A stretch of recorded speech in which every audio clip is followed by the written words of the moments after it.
Imagine this, a geopolitical earthquake. A sitting president just captured on his own soil by foreign special forces in a raid so fast it seemed to come from absolutely nowhere. So how did this all go down? That's exactly what we're going to get into. January 3rd, 2026. Remember that date, because before the sun even came up, a chain of events was set in motion, covert actions that would absolutely stun the world and, well, effectively decapitate a nation's government. So that leads us to the big question, right? How on earth did an American Special Forces team manage to capture the president of Venezuela? This wasn't some random act, let me tell you. It was the final explosive move in a really long, intense game. We're going to break down the whole thing for you. The operation itself, everything that led up to it, and the global firestorm that erupted right after. All right, let's start with the strike in Caracas itself. The operation was codenamed Southern Spear. And believe me, it was swift, it was precise, and it was completely under wraps until it was basically all over. What's just staggering is how fast this all happened. Think about it. 2 a.m. Venezuela time, boom. Explosions start rocking the capital. Just 30 minutes later, it's over. The strikes are done. And then less than 3 hours after that, the entire world finds out about the capture, not from some formal press conference, but from a post on Truth Social. I mean, it's a completely surreal way to announce the end of a lightning-fast raid. You know, to pull something like this off, you need the absolute best. And that's who they sent. Sources confirmed it was the U.S. Army's elite Delta Force. Their target? Just one man, Nicolás Maduro. And the outcome was, well, decisive. Maduro and his wife were captured and immediately flown out of the country. This left the Venezuelan government in total chaos, literally demanding proof of life on the world stage. Okay, so a massive operation like this doesn't just materialize out of thin air, right? It was really the final move in a long, complicated game of geopolitical chess. To really get how we got to this point, we've got to rewind the clock a bit, back to 2025. And our guide for this part of the story? It's actually a report from the Congressional Research Service. This is the stuff that was being sent to U.S. lawmakers just weeks before the raid happened. And what it shows is a picture of a very deliberate, very methodical escalation. Yeah, this lays out the strategy perfectly. First, it started with a clear military buildup. You've got U.S. warships and personnel moving into the southern Caribbean.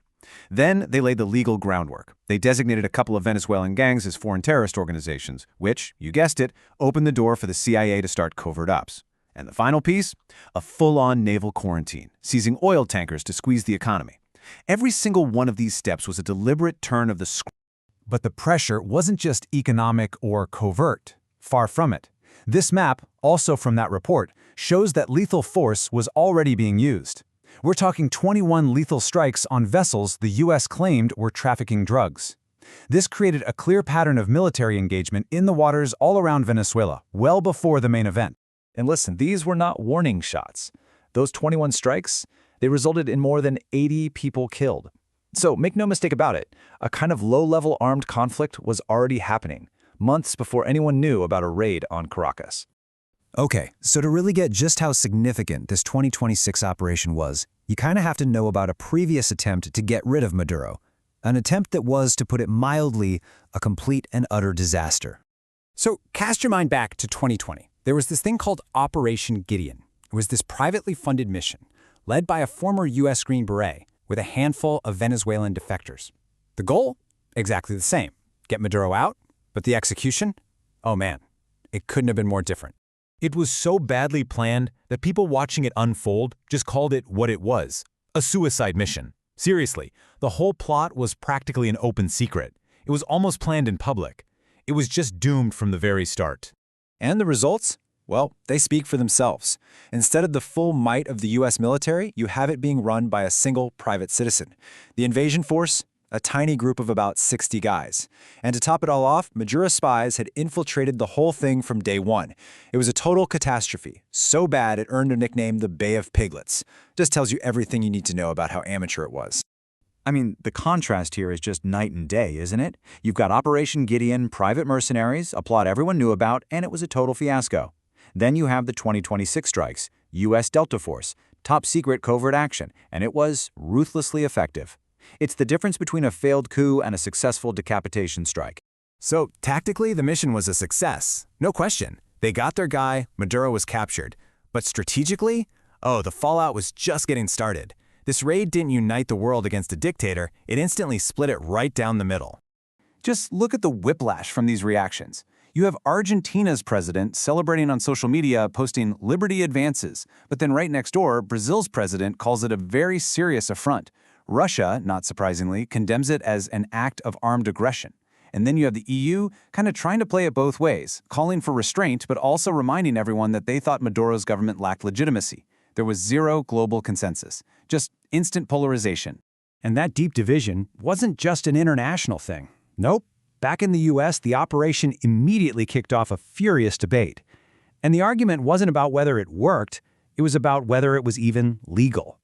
The constitutional challenge came fast. Senator Ruben Gallego didn't pull any punches. He just came right out and said it. Without congressional approval, this war is illegal. That's a direct shot at the president's authority to even order the strike in the first place. But just as quickly, you had the counter-argument. Senator Mike Lee, after getting briefed on the situation, argued the exact opposite. He claimed the whole thing fell under the president's inherent authority in Article 2 of the Constitution. So you see, the division on this ran right through the heart of Washington. So this is where we're left, a picture-perfect tactical success that created a massive strategic vacuum. Because, removing a leader by force, that's one thing. But figuring out what comes next, that is a whole different ballgame. The strike on Caracas closed one chapter, for sure, but it opened a brand new, profoundly uncertain one for Venezuela, and really for the whole world. The raid answered the question of how they did it, but it left everyone asking a much bigger question: what now?